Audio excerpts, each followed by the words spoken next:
It's my feel-good breakfast show.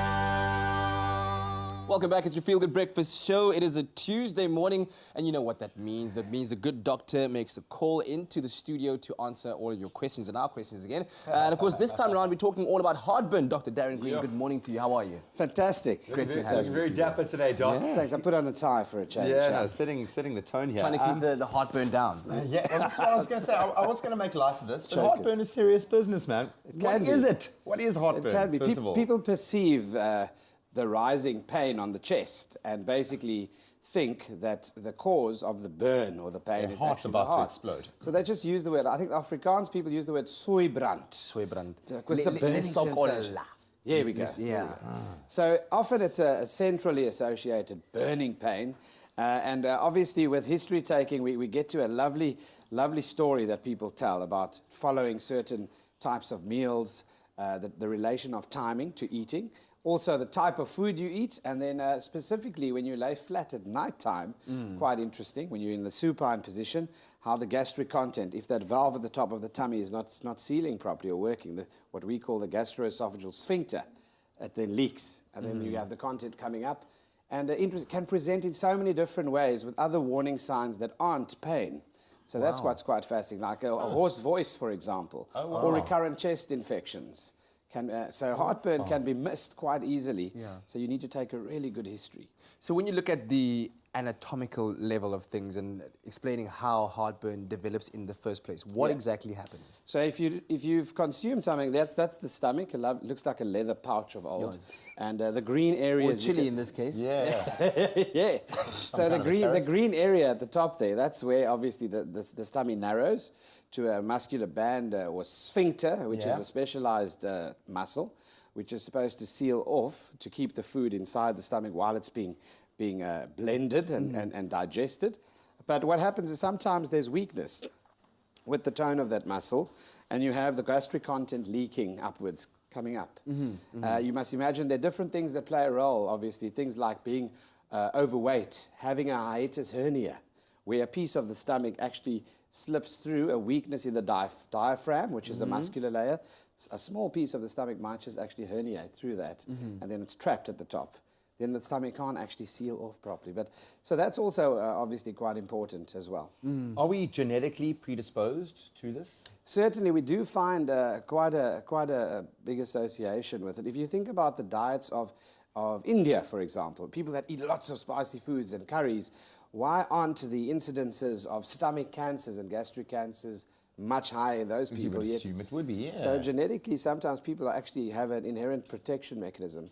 But reflux disease and heartburn is often caused by too much acid being pumped into the tummy, and then that acid burning the lining of the stomach, and obviously the lining of the esophagus pipe that leads up to the back of the throat.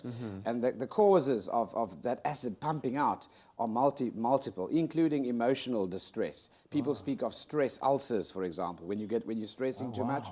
That results, obviously, in the acid being pumped out at high rates. And on an empty stomach, you can imagine what that does to the lining of the stomach. Yeah. All right. Well, we'll be back again with Dr. Darren Green very shortly, discussing heartburn and the quick-fire ways to cure it. Somebody once told me that just a quick glass of milk will just sort it all out. I'm not sure if it's completely true. No, he's saying it is. Yeah? Oh, Problem solved. Boom. Okay. But we'll continue on that. And then, of course, 021439... 021 439 881. Double. Is it not? That's the number that you need to call. It's on 9881. It's on the screen Maybe right it's now. secure now. Give us a call. You see, it's the heartburn. Now it's going through all the Now way I've to got my brain. emotional stress now. There's increased acidity. It's my feel-good breakfast show. Right, we're back again with Dr. Darren Green talking heartburn. We've got Wendy on the line who called us on 021 430 9881. Thank you, Wendy. Good morning. Hi. All the way in Durban. Hi, good morning from a lovely sunny Durban. And warm. Don't rub it in. What's your question to Dr. Darren Green? I just wanted to find out what actually causes H. pylori, which a friend of mine has, and I suspect I may have it because I have some of the same symptoms. H. pylori. Pylori. H. pylori. So the top part of the stomach is the pylorus. So we speak about the pylorus. So Helicobacter pylori. H is for Helicobacter. It's the name of the bug that I was telling you about that drills holes in the surface of the stomach and the esophagus, causing ulcers. So the presence of this bacteria, which quite a few people actually have, and you can demonstrate it by doing specific tools, stool testing to demonstrate it, it actually drills holes into the surface. And what's so simple is once you've demonstrated the presence of this bacteria, you can actually treat it with a week or two's course of two different antibiotics that actually eradicate it. We actually direct therapy at eradicating H. pylori. So it predisposes people to ulcers and in that way also gastric CA or different cancers, you can imagine. So cancer is all about stress. So you put stress on the different skin layers and then the skin layers have to repair themselves, multiplying. And they can multiply with abnormal cells at an uncontrollable rate, which then is the process of developing cancerous cells, for example. So that's why it's so important. What would you then recommend that Wendy does? Does she not take any chances in this case? So she would need follow-up testing. She definitely need to make sure that after the eradication, the presence of H. pylori has been eradicated or removed completely, and that can be done basically on the tests that I mentioned, where they look at the stools and do chemical tests on them as well. Wendy, go and get yourself checked out. I think is the 100%. And treat a it now great question. quite Thank you. easily. Thank you so very much, Wendy. All right, so let's talk about the most effective way of getting rid of heartburn quickly, because I mean it could be one of the most uncomfortable things. Awful, and you know, when you're sitting around and dinner table with friends, and all of a sudden you're the one going, It's that late night one that gets me. It's like, and you can't get comfortable. Remove the trigger first. If there's something causing it, like white flour products, having lots of yeast and white bread, for example, combined with a bit of alcohol, not methylated spirits, like if you're drinking beer, alcohol, and that kind Because I of like to dunk my bread. yeah, you know, just understanding that what you eat. Look at the yeast. Yeah, in that's the me pizzas, on you a know. Sunday, really. So I mean, you've got to decrease the trigger. So stop eating stuff that causes it. Okay. Then, obviously, to neutralize the acid, there are different things available. If obviously drinking plain water might help a little bit. If the inflammation of the tummy, which is gastritis, or the esophagus, esophagitis, is already so pronounced, you might need further medical treatment. People use a lot of formulations containing calcium carbonate. You know, your enos, your Gaviscons, all that kind of thing, your antacids. Yeah. So then we move on to really serious medical treatment called the PPIs, proton pump blockers or inhibitors. They are incredibly important because they actually tell the cells that pump out the hydrochloric acid to tone down, and they actually block them, just to give your tummy a chance to repair itself. the calcium, so that would work then. It helps. It certainly helps in neutralizes the acid that's there, and that's why milk often soothes the burn as well when you do have milk. wow, all right, phew. Well, from helicopters to PPIs to the BREAK that we're about to take right now. We'll be right back with Dr. Darren Green. Stay tuned. It's my feel-good breakfast show. Welcome back. You're live with Expresso. Thank you so much for tuning in. Oh, do you feel the burn? We got the medicine. We've got the tonic right here. We're talking about heartburn with the doctor in the house. 021-430-9881. We've got just a little bit of time left if you want to squeeze in a call. Yep. But it's been really interesting. Yeah. Hey? Let's talk to the smokers out there. How does that affect heartburn? So it predisposes you to stomach cancer and esophagus Firstly, cancer. yeah. So it more than triples your risk if you are a smoker.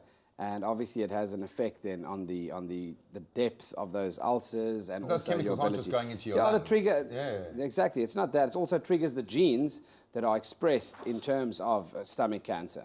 So smoking often is not just the direct effect of the smoking or tobacco on that area, but more also on genes that are triggered, like in breast cancer and so forth. That's the effect of lifestyle being massive on treating heartburn and reflux disease. You're going to have a greater chance of developing what I call a hiatus hernia if you are overweight and if you're not training. If you eat big meals before bedtime, like large meals, and overeat, like that guy. this guy? Back to this guy. You're going to have a lot more symptoms, so you have to consider that. So you often say to someone that suffers from heartburn, smaller meals, decrease your tomato-based foodstuffs, watch the fizzy drinks, obviously, look at spicy foods, etc. Increase your probiotic intake and look at neutralizing the acid with the means we've discussed earlier. Is an ulcer the next phase of this ailment? Do ulcers happen from an independent process? How do ulcers and heartburn?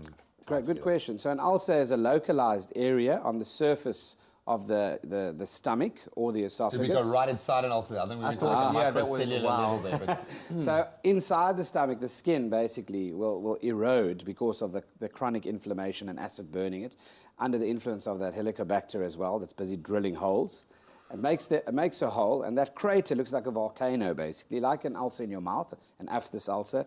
And that's what happens. So you'll see a red margin, lots of blood supply to it. It's very painful. The nerves underneath it give you the pain. It's really, and painful. obviously the danger there is that it can transform into cancer. But secondly, it can go deep enough to hit a blood vessel, and then you just start bleeding, where you'll have from the ulcer bleeding into the stomach. Can it be fatal? Yeah, I was about to ask. Yeah, we often have to. long-term risks? There are patients that need immediate attention from a GIT bleed, gastrointestinal bleed, and this is the upper GIT. So we'll then take the patient to, if they don't respond to chemical treatment of stopping the symptoms of the ulcer being symptomatic and gastritis, we'll take them to theatre, and sometimes they even have to do what's called an omental patch, where they, like you patch in solution a tire of a bicycle, you have to fix that ulcer. Please, can we take this picture off? It's terrifying. There we It's go. real. That's what it is. Yeah, it's exactly. very, very real. It is real. Wow. Dr. Darren Green, thank you very much. We always appreciate your time and Pleasure. expertise. And thank you so much also to our callers that we will continue to receive on the other side of this on 021430 9881.